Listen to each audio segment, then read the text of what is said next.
జై శ్రీరామ్. శ్రీమద్ రామాయణము బాలకాండ 34వ సర్గ.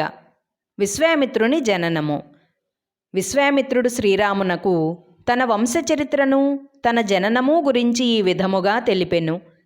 రామ, కుశనాభుడు తన 100 కుమార్తెలను బ్రహ్మదత్తుని వెంట సాగనంపి కుమారుని కొరకై యజ్ఞము చేసెను. బ్రహ్మమానసపుత్రుడు అగు కుశుడు కుమారుడు అయిన కుశనాభుని చూచి, కుమారా, నీకు గాధి అను పుత్రుడు జన్మించి నీ క్షత్రియ వంశమునకు కీర్తి ప్రతిష్టలు తేగలడు అని పలికెను. ఆ గాధి నందనుడనే నేను. కుశిక వంశమున పుట్టుట చేత కౌశికుడను అయితిని. నా అక్కయే సత్యవతి.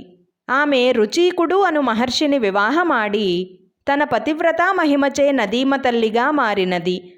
ఆ నదియే కౌశికీ నది. హిమవత్పర్వత సానువుల వద్ద గలదు.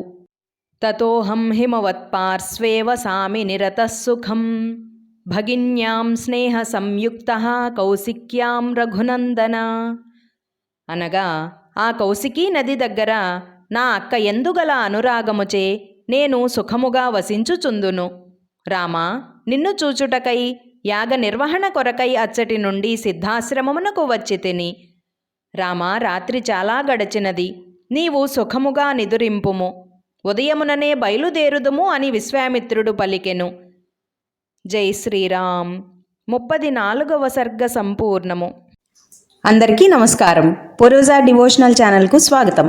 మీకు గనక ఈ వీడియో నచ్చినట్లయితే దయచేసి లైక్ చేయండి, షేర్ చేయండి, ఇంకా కామెంట్ చేయండి.